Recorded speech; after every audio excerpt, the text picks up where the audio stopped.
आज जो union budget पेश किया गया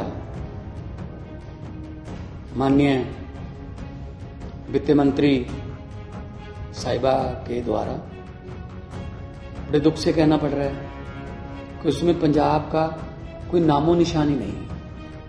इससे पहले 26 जनवरी की झांकी पंजाब की गायब थी, रिपब्लिक डे से पंजाब गायब था, अब देश के बजट से पंजाब गायब है।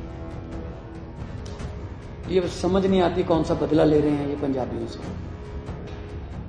हमने, क्योंकि बॉर्डर स्टेट है, हमने 1000 करोड़ रुपए की मांग की थी कि बीएसएफ उनको अपग्रेड करने के लिए, मॉडर्नाइजेशन करने के लिए बॉर्डर की, क्योंकि ड्रोन वगैरह बहुत आते हैं, एंटी ड्रोन सिस्टम लॉन्च करने के लिए, उसका नाम भी नहीं लिया गया। हमने प्री बजट जो डिमांड्स मांगते हैं राज्यों से, हमने उसमें मेंशन किया था कि वंदे भारत श्री अमृतसर साहब से और बठिंडा से जो है दिल्ली के लिए, उसका नाम भी नहीं लिया गया।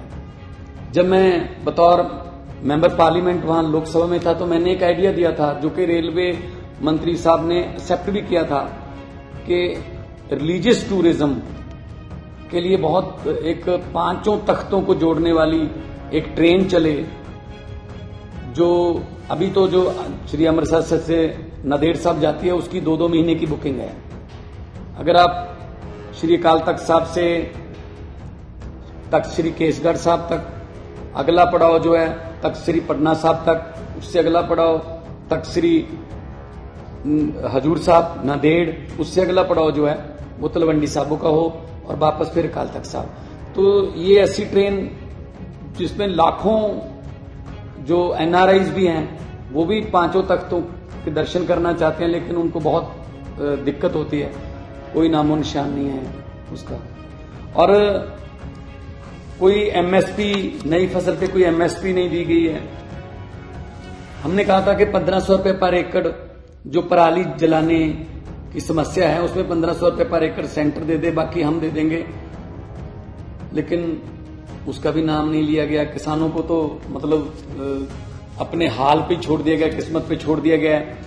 और हम कॉलेज बना रहे हैं, 16 नए मेडिकल कॉलेज बना रहे हैं। इन्होंने कहा है कि जी कि नर्सिंग कॉलेज खोलेंगे, कब से खोलेंगे, कब से वो चल रहे होंगे, कोई उसमें डिटेल नहीं है। और सबसे बड़ी बात है कि शेड्यूल ट्राइब्स के लिए काफी सहूलतें दी गई हैं, अच्छी बात है, लेकिन शेड्यूल कास्ट के लिए कोई भी ऐसी स्कीम नहीं है कि जो शेड्यूल कास्ट हैं, एससी हैं, बीसी हैं, जो पिछड़े वर्ग से हैं, उनको ऊपर उठाने के लिए, उनको उनका जीवन स्तर ऊपर उठाने के लिए कोई पैकेज हो। तो सिर्फ कागज में लिपटा हुआ एक लिखती एक स्क्रिप्ट थी। इससे पहले भी बजट में पेश कहा गया था आने वाले 2023 में, 2024 में हम किसानों की आय दुगनी कर देंगे। कहां दुगनी की है आय उनकी? एमएसपी के नाम से तो ये सरकार, मेरे ख्याल में सेंट्रल सरकार जो है चिढ़ती है। तो किसानों से एक किस्म का बदला लिया गया है, क्योंकि उन्होंने आंदोलन किया था, इतना बड़ा आंदोलन किया था, तो किसानों के बारे में कुछ नहीं बोला गया, कोई एमएसपी नहीं दी गई। और पंजाब एक बॉर्डर स्टेट है, हमें बहुत चैलेंजेस हैं। हमारी पुलिस को अपग्रेड करने के लिए, हमारे बॉर्डर को अपग्रेड करने के लिए हमने एक सजेशन दिया था कि जो तार के पार 3-3, 4-4 किलोमीटर तार के पार जमीन है, क्यों ना तार को हम 200 मीटर तक ले जाएं। इंटरनेशनल लॉ है कि 150 मीटर तक आप लेके जा सकते हो, लेकिन हम कहते हैं 200 मीटर तक ही ले जाओ, ताकि जो तार के पार जिनकी जमीन है वो किसान जो हैं उनको आई कार्ड दिखा के, और बीएसएफ का भी टाइम उनकी फिस्किंग में, तलाशी लेने में जाता है। बीएसएफ खुद जाती है खेती करवाने के लिए, तो कि 200 मीटर तक तार ले जाएं तो बहुत सी जमीन जो है वो तार से इधर आ जाएगी, बहुत किसानों को फायदा हो जाएगा। उसका कोई मेंशन नहीं किया गया। तो मुझे तो लगता है ये कोई बदला ले रहे हैं पंजाब से।